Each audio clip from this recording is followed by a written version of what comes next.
Social media ضرورت وقت یا وقت کا ضیاع۔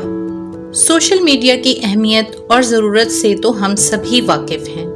سوشل میڈیا یعنی کہ مختلف سوشل پلیٹ فارمز جیسا کہ فیس بک، انسٹاگرام، ٹویٹر، لنکڈ ان اور واٹس ایپ، ان پلیٹ فارمز نے نہ صرف ہماری زندگی کو آسان کیا ہے بلکہ ہماری زندگی کے رہن سہن، ذرائع مواصلات، کام کرنے کے طریقے اور معلومات حاصل کرنے کے طریقوں کو بھی اثر انداز کیا ہے، مگر کچھ اہم استعمالات نظر انداز نہیں کیے جا سکتے، جن میں نمبر 1 پر آتا ہے ذرائع مواصلات، کمیونیکیشن۔ سوشل میڈیا نے انسانی کمیونیکیشن کے ذرائع کو بالکل تبدیل کر دیا ہے۔ جو انسان میلوں دور خط و کتابت، ٹیلی فون اور مختلف کمیونیکیشن کے ذرائع کو استعمال کرتا تھا، وہ اب سوشل میڈیا کے ذریعے نہ صرف اپنی فیملی اور فرینڈ سے بات کر سکتا ہے بلکہ ویڈیو کال کی مدد سے بآسانی ایک دوسرے کو دیکھ بھی سکتا ہے۔ نمبر 2 پر آتا ہے معلومات کا خزانہ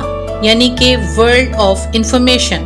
سوشل میڈیا پر انفارمیشن کا ایک خزانہ موجود ہے جس میں آپ دنیا کی ہر معلومات کو صرف ایک فنگر پریس پر دیکھ سکتے ہیں۔ مختلف انسٹیٹیوٹس اپنے کورسز اور سکلز کو سوشل میڈیا پر سیل کر رہے ہیں، جن کی مدد سے کوئی بھی سکل سیکھنا اور اس کی بدولت ارن کرنا بہت ایزی ہو گیا ہے۔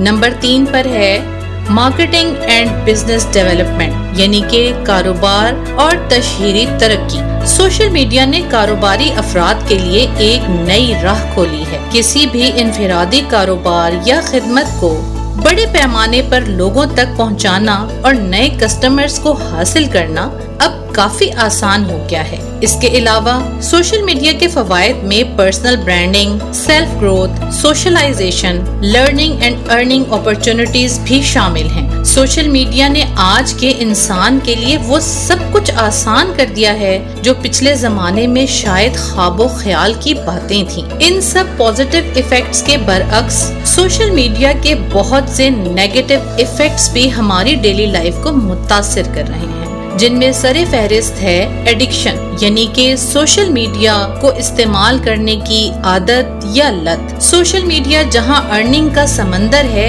وہیں ہماری بہت سی یوتھ اسے صرف ایک ایڈکشن کے طور پر استعمال کر کے اپنا بہت سا قیمتی وقت ضائع کر رہی ہے اور اپنے بہت عزیز رشتوں کو نظر انداز کر رہی ہے۔ نمبر 2 پر آتا ہے negative effect on mental health یعنی کہ ذہنی صحت پر منفی اثر۔ سوشل میڈیا کے مینٹل ہیلتھ پر نیگیٹو ایفیکٹ میں cyber bullying, sleep disturbance, comparisons, show off کا زیادہ دخل ہے۔ نیگیٹو کنٹینٹ اور بیہیویئر یوزرز میں ڈپریشن اور دماغی کمزوری کو بھی فروغ دے رہا ہے۔ نمبر 3 پر آتا ہے پروڈکٹیوٹی میں کمی یعنی کہ پیداواری صلاحیت اور ذہنی زرخیزی میں کمی۔